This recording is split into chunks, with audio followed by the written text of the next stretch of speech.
To ITSE 2309, this is going to be dealing with Chapter 10. Okay, here's a scenario. Chapter 10 has an interesting title. It's called Transaction Management and Concurrency Control. Nice title, but what does that mean?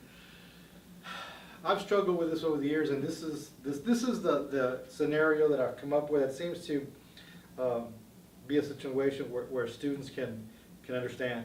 So it's the holiday season, it's Christmas. You're at your favorite department store and you're buying Christmas items for the whole family, and you get to the cashier, the register, and you're sitting there, all of a sudden you see it's $895 and something cents. Okay, no problem. You whip out your credit card, you sit there and you swipe it, and you sit there and grin and bear it while you're buying Christmas for all your nieces and uncles and whatever. And you do that, you sign it, and you do okay. Just about the time when you do okay and you put the pin back in the little holder, the lights in the building kind of flicker and go dark. The emergency lights come on. And it stays dark for about a minute. Then all of a sudden the lights come back on. Everybody's happy because the power's back on because there was a storm outside during the holiday season. So you're sitting there, and then all of a sudden the cashier says, "I'm sorry, could you please run your credit card again?" And you sit there going, holy moly. You know, I just hit that button where I just committed to $895 and they want me to run this thing again? So the question is, what kind of confidence do you have that there has been a transaction process that has some kind of control on it? Now, let's kind of look at the scenario. Okay, so you have the cash register, right? Okay, that's a computer. That computer inside is going to talk to the computer inside the store. All right? Now, that is going to talk to the computer that's at the district, whatever. Okay, so you have a credit card. Now, from here, it's going to go to the credit card company. Now, the credit card company, usually the credit cards are issued by a bank or a credit union. For the purpose of this, let's just consider a credit union. So you have your credit card company, and they're going to check with your credit union. All right? Now, the credit union is going to look at your account to see if you're within balance. Okay, so you have 1, 2, 3, 4, 5.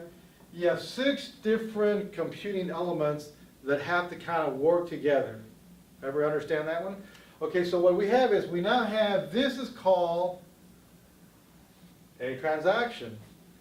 And we're going to have a control, we're going to have some kind of control that's going to make sure that all this stuff happens as a unit. Everyone buy into that?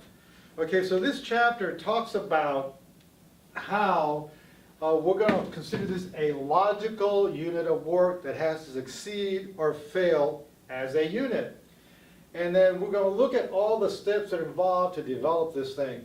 And then one of the issues with the control on this is that you have either lost data that you have to figure out, where might data go in this process? If there is an interruption, what happens to the lost data? You may also have uncommitted data that you have to deal with. What do you do with partial information? Now, so you also have inconsistent stuff. Now, we all know that a database in the prior chapter has to be consistent or inconsistent. It's either all working or it's not working, and there's no in between. So part of this process is to look at all the items that have to work together as a team to make sure that you don't get double billed. And it can be as simple as that somewhere along the line there's a program that says that in no situation can you have 2 transactions that are very small in a time element apart that have the same value.